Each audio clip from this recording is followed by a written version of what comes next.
जलेश्वर अंचल डॉक्टरी छात्रों को पश्चिमबंग में गणदुष्कर्म पश्चिमबंग में आरजीकर मेडिकल कॉलेज घटनार रिपीट। दुर्गापुर एक घरोई मेडिकल कॉलेज रे ओडिया डॉक्टरी छात्रों को गणदुष्कर्म। जलेश्वर अंचल जड़े ओडिया छात्री को गणदुष्कर्म होइतिबा अभियोग होइछि।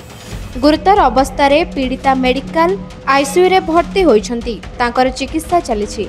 घटनास्थल में दुर्गापुर पुलिस पहुंची तदंत आरंभ करिछि। जातीय महिला कमिशन टीम भी घटनास्थल अभिमुखे जाउतबा सूचना मिली। गणमाध्यम सूत्र अनुसार डाक्टरी छात्री जनक तांको पुरुष बंधुंक सह शुक्रवार राति प्राय 8:30 बेले कैंपस बाहर को जाइथिले।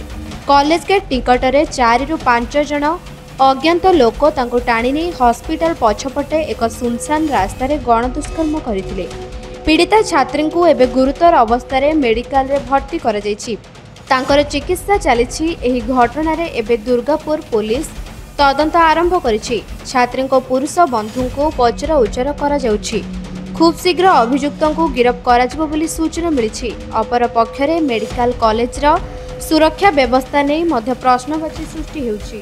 स्वाभाविक बाबा तो चोखे जल फेलबे ही। एक भरसा करे ভিন রাজ্যে মেয়েকে পাঠিয়েছে ডাক্তারি পড়ার জন্য,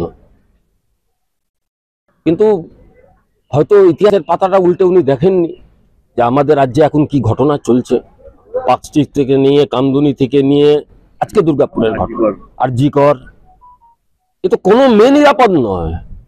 আর এগুলো একটা কারণেই হয়, যখন এই ধরনের যারা হচ্ছে বদমাইশ, তারা যখন ভাবে যে আমরা এসব করলেও ছাড় পাওয়া যাবে, পার পাওয়া যাবে আরজিকরের ঘটনার মতন, তখন এইসব তারা সাহস দেখায়। সাহসটাকে ভাঙতে হবে। আজকে উনি শুনলাম নাকি নিজের মেয়েকে নিয়ে চলে যেতে চাইছেন। কলেজ অ্যাডমিনিস্ট্রেশনের মধ্যে প্রশ্ন আছে, সেফটি সিকিউরিটি কি করে, কি ব্যাপার। 2 নম্বর বিষয় লইন ক্যাম্পাস ছেড়ে বেরোয় কি করে, সেটাই তো, ক্যাম্পাস ছেড়ে বেরোবে কি করে। তাহলে এগুলো সব যে টাকা খাওয়ার একটা মচ্ছব তৈরি হয়েছে এবং রাজ্য সরকারের কোনো নিয়ন্ত্রণ নেই, অ্যাডমিনিস্ট্রেশনের কোনো নিয়ন্ত্রণ নেই, পুলিশ বলে তো কিছু নেই, দলদাসে রূপান্তরিত হয়েছে। আমরা বলছি যে মেয়েদের উপর এই ধরনের আক্রমণ আমাদের রাজ্যে এটা চলছে একদম। মানে পুলিশ আসা মানে তো আমাদের এখন সন্দেহ হয় যে টেম্পারিং করা হচ্ছে, তথ্য লোপাটের চেষ্টা করা হয়েছে। উপর থেকে ফোন এসছে যেটাকে মেটাও, এটাকে যে কোনো মেটাও, এরপরে টাকা পয়সার অফার হবে। এখন যদি কেউ বিক্রি হয়ে যায় সেটা বিক্রি হয়ে যায়, কিন্তু আমরা দুর্গাপুরের যারা আমরা বসবাস করি, আমরা এই ঘটনার চরম নিন্দা করছি। দোষী ব্যক্তিদের শাস্তি দিতে হবে, আর যারা টেম্পারিং করেছে তাদের বিরুদ্ধে আমরা দরকার পড়লে হাইকোর্ট অব্দি যাব। রাকেশ শর্মা, সিপিআইএম পশ্চিম বর্ধমান জেলা কমিটির সদস্য। জলেশ্বর জগৎ কুমার গিরিঙ্ক রিपोर्ट, निरपेक्ष न्यूज।